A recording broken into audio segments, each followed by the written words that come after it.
This is Astrology for Adults, Lesson 4. And I've got some notes here. So the first point I'd like to make is the greatest value of astrology is that when you get the hang of the signs and you understand something about a horoscope, you no longer expect people to produce what they can't produce. So if you've got somebody with the sun and moon and Taurus, which are fixed signs, or it's a fixed sign, you don't expect them to be able to quickly change and adapt to new rules and new regulations. It's just because it's not how they're built. And I think that's the point about horoscopes and what we can get from them. It shows us how we're built, because we're not born empty and then society gradually fills in whatever it wants to fill in. We're born with we're born with a horoscope, and the horoscope shows how you're built.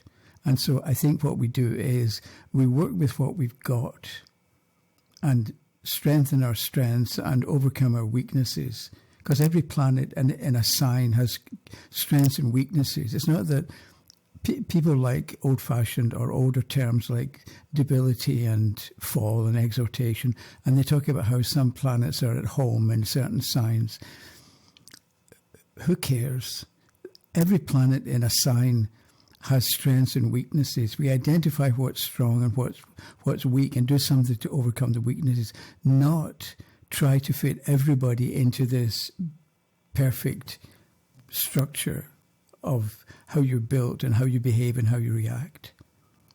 So if we're going to do that, I think we have to, you know people, you personally, I'm talking to, you know people, get their birth dates and look up their horoscope and where the planets were at their time of birth, and begin to observe people and how they function and how they work and how they go about doing things. You're not doing it so that you can take somebody's paragraphs of information about the nature of Pisces and then just see that in the person. You're making your own observations about the nature of the signs of the zodiac. And I'm going to show you today something about decanates, because Christine asked about decanates. So I'm going to tell you something about decanates and signs and give you some key ideas. And I'm suggesting that you work with the key ideas and see what you get out of it. Because people talk about, there was somebody on a Facebook group, I think, years ago, and whoever it was wrote, Geminis are expert idea factories, which they're not. Punching out ever-increasing concepts to the delight of everyone around them. So that's the kind of information that people give you. And there are problems with it, mainly because it's not always true. It's hardly ever true. I don't know Geminis who are constantly punching out new concepts to the delight of anybody. They can talk, they can ramble on, they can just talk, and it's all words, but it doesn't automatically mean anything. Another thing I was thinking of is Pisces is supposed to be kind and loving and compassionate. All the Pisceans I've ever known, they've been bitter and resentful, predominantly. Occasionally, the thing is, you could say, well, they can be kind as well. Everybody can be kind, but it's like the predominant characteristic of Pisceans. And I'm not saying this because I'm against Pisces, because some of my best friends have been Pisceans. But it's a bit like, rather than read paragraphs about signs and try to memorize and learn what somebody tells you about signs, don't do it, because mostly it's wrong. Anyway, decanates. So I'm going to do, the camera's over there, I just can't get it moved around. So we're going to have a triangle, right? There's a triangle, 3 points. One is Aries, this is the fire signs. One is Leo, and the third one is Sagittarius. So these are the 3 fire signs. And if you notice, I didn't do a horoscope and put Aries over here because we want to get away from the idea that that signs and houses can be substituted for each other. They can't. Don't think that way. So we've got Aries here as a fire sign, followed by Leo, because we go this way. Leo followed by Sagittarius, Sagittarius back to Aries. So every sign has 30 degrees, and every sign is divided into 3 10-degree decanates, are called 0, 10, 20, and 30. Right, so the first decanate of any sign is always the same as that sign. So the first decanate, Aries, is Aries. The second decanate is the next fire sign, Leo. And the third decanate is the next fire sign, Sagittarius. And that I'll go through the other elements as well. So Aries, I'll give you some key ideas. Aries is the child of the zodiac.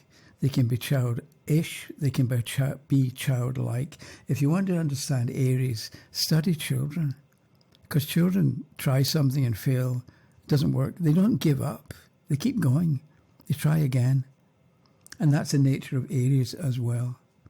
So Aries is the child. Leo is the king, or the young man who likes fast women and fast cars, that kind of adventurous streak that people have when they're in their mid-20s. And third is Sagittarius, the old philosopher, sitting in their garden, feet up, drinking tea or wine, and just philosophizing about stuff. So the first decanate of Aries is Aries sign, Aries decanate, a child who's also a child.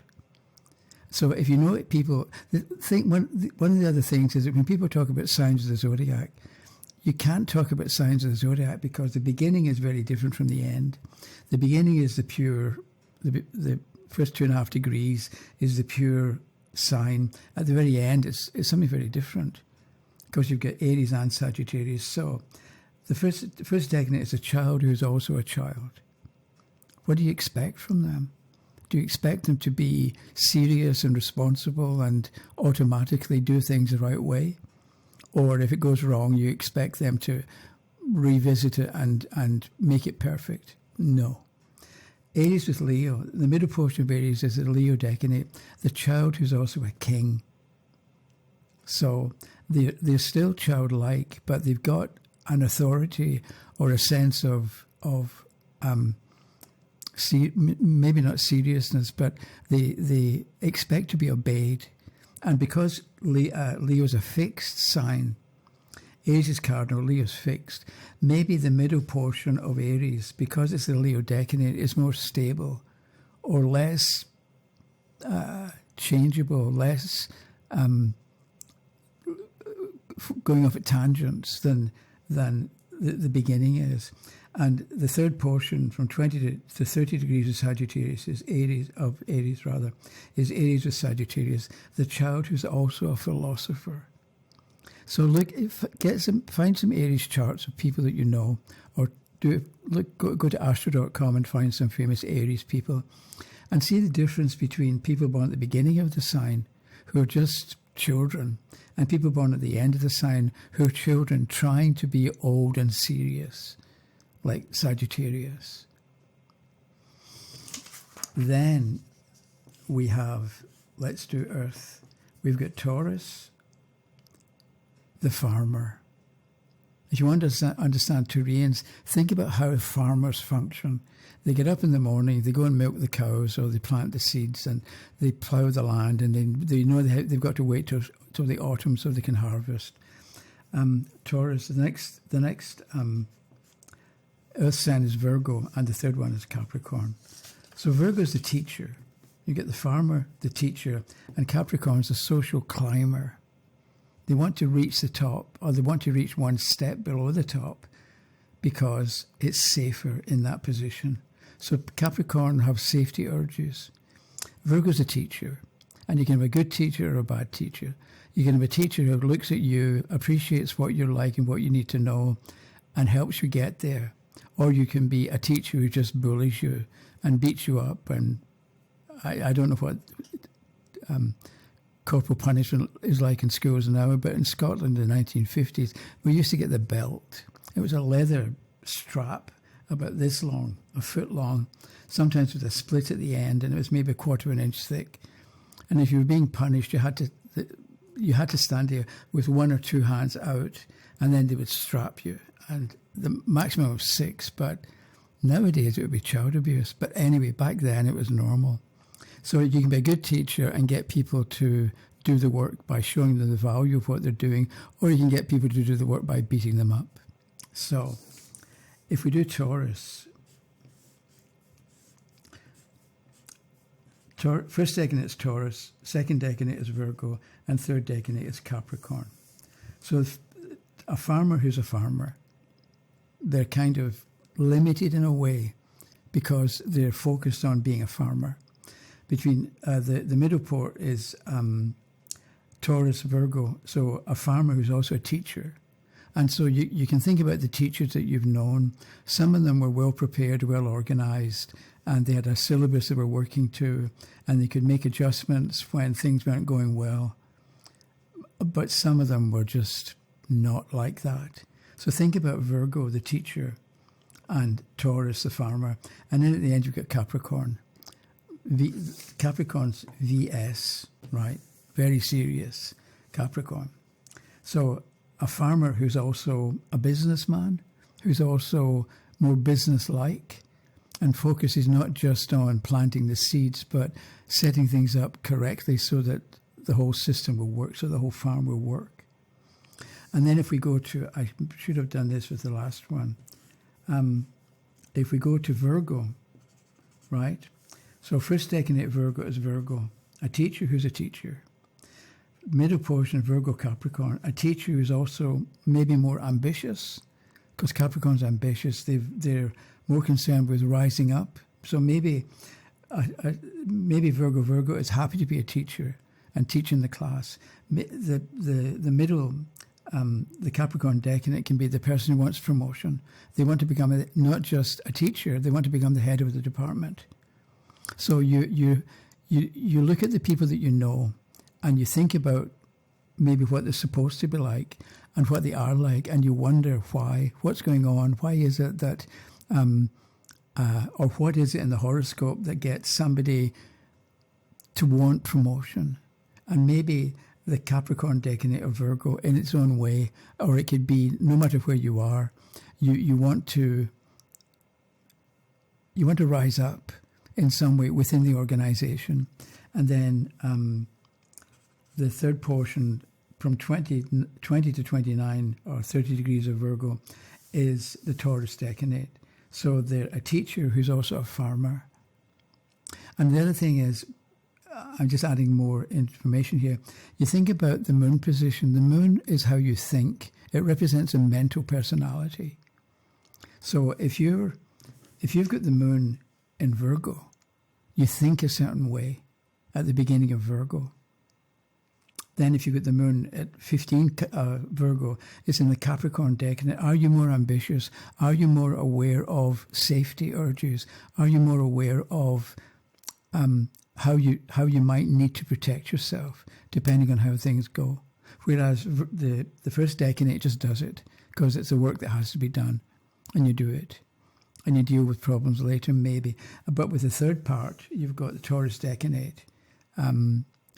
It's fixed, so maybe it's slower to make arrangements and to make adjustments. Because they talk about Virgo being versatile.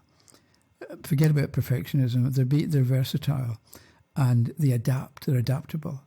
So is it that if you're in the third decanate of Virgo, you're not that adaptable? You're certainly not as adaptable as the first decanate or the second decanate, because this is cardinal. And then if we go to Capricorn, first decanate is Capricorn, second decanate is the next Earth sign, Taurus, and third decanate is Virgo. So in a way, the first decanate is a more pure expression of the nature of the sign, because in the second and third decanates, you've got other sub-influences. And I would like to say that a lot of the time you find that the decanate is more descriptive of the behaviour of the individual than the sign. And that's something for you to think about. So I'm just looking at the time. So I'll quickly move on. I don't want to run out of the recording time again. So what did we do? Let's do water. Cancer, Scorpio, and Pisces. So Cancer, Scorpio, Pisces. Cancer, the young mother. They're mothering, but they're young, so they're not that experienced. In a lot of ways, they're not that good at it. They sort of think that by covering you with a blanket, you're going to appreciate it, because they would appreciate it, maybe. But in a lot of ways, they're just interfering. So Cancer, and water signs are selfish. All of them. They only do what they want to do. And that's something you might not like to think about or to accept if you're a water sign, but really you're selfish. And I know, because I'm a Cancerian, and I just do what I want. I can spin it that I'm doing you a favour, but I'm only doing you a favour because it'll make me feel good. So first decanate Cancer, the young mother, Scorpio. And I debated what to say about Scorpio. Scorpio's a criminal. Right, I'm not saying that all Scorpios are criminals and you ought to go to jail, but they're aware of behaviour that's kind of iffy, and maybe they'll do it themselves, whereas other signs have got, just won't do it. But you have to remember with Scorpio, it's a snake, the scorpion, and the eagle. They've got 3 phases they go through, and they cycle through all of them, and you can't stay with the eagle, maybe if you want to, and be spiritually minded and all the rest of it, but you can't stay there. You've got to come back to being the snake. So we've got the young mother, Cancer, and who's also a criminal, or who is a snake taking care of its own, a scorpion wanting revenge and wanting to be harsh, overly harsh, and Pisces is 2 fish swimming in opposite directions. So if Scorpio's a criminal, Pisces is the world saviour. They want to save the world. They may not want to save you personally, because you're their friend, but they would rather save everybody. It's the world's saviour, not the world. Well, we'll get to that in a minute. Okay, so first decan is a young mother who's a young mother who's also a bit of a crook, and a young mother who is, I don't know, bitter and resentful, except when they're not. But that's the thing. So what we're doing in this series of classes is coming to understand the truth and the reality about people and how they're built and how they behave and what we can logically expect from them. We're not taking some fanciful idea of perfection. Yes, Pisceans are kind and compassionate. They can be, but most of the time they're not, actually. So what do we do with that? That comes later. And then we've got Scorpio, just so I'll draw this out. Scorpio is first decanate. Scorpio Pisces is the second decanate. And Scorpio Cancer is the third decanate. And so we're dealing with here, just because at this point, Scorpio is ruled by Mars, Pisces is ruled by Jupiter, and Cancer is ruled by the Moon. So if you've got the Sun in Scorpio at the beginning, you also need to examine Mars and see how Mars is placed to know if it's going to bring out the best or the worst of Scorpio. If you're born in the middle, it's a Pisces decanate ruled by Jupiter. You need to look at Jupiter to see how it's located, and we'll go into this in more detail next time, to know if the Piscean influence will bring out the best or the worst in Scorpio. And then Cancer at the end, the mothering instinct that goes with Scorpio. Maybe it's the best to begin with. And then if we've got Pisces, first decanate is Pisces, second decanate is Cancer, and third decanate is Scorpio. So that's kind of difficult, that degree at the end there, or that last 10 degrees of Pisces, because there's a lot of temptation and emotion, and just raw emotion, and maybe defeatism as well. And then I'm looking at the clock, I better hurry up. And so last we've got air, Gemini, Libra, and Aquarius. So Gemini's a teenager. right? So they're always like 15 years old. You can't expect them to be grown up and seek responsibility. They can talk like they're responsible, but I don't know. Think of Gemini as a teenager. Did you do your homework? Yes, but they didn't. Are you going to go for groceries? Yes, and they skip out the back door and they're gone for a couple of hours, so they don't have to do what they have to do or what they're supposed to do. So first decanate Gemini is Gemini. Second decanate is Libra. And Libra is the social hostess. Libra is also the general. They're really bossy, Libras. I'll tell you why next time. But so Libra is a social hostess. So you've got a teenager who is also a social hostess. Who, this is the thing to think about. Are people at the beginning, the middle, or the end of Gemini more? Do they have more friends, or are they more loners, and they keep to themselves, or do they have people around them? And with Aquarius up here, Aquarius is the world server. Aquarius wants to serve the world, to be of service. I know this eye doctor, and he's an Aquarian, and I thought about the thousands of patients he's hired over the years, and he's really dedicated at what he does, and I don't think he ever gets annoyed with anybody, even if they're not showing much progress.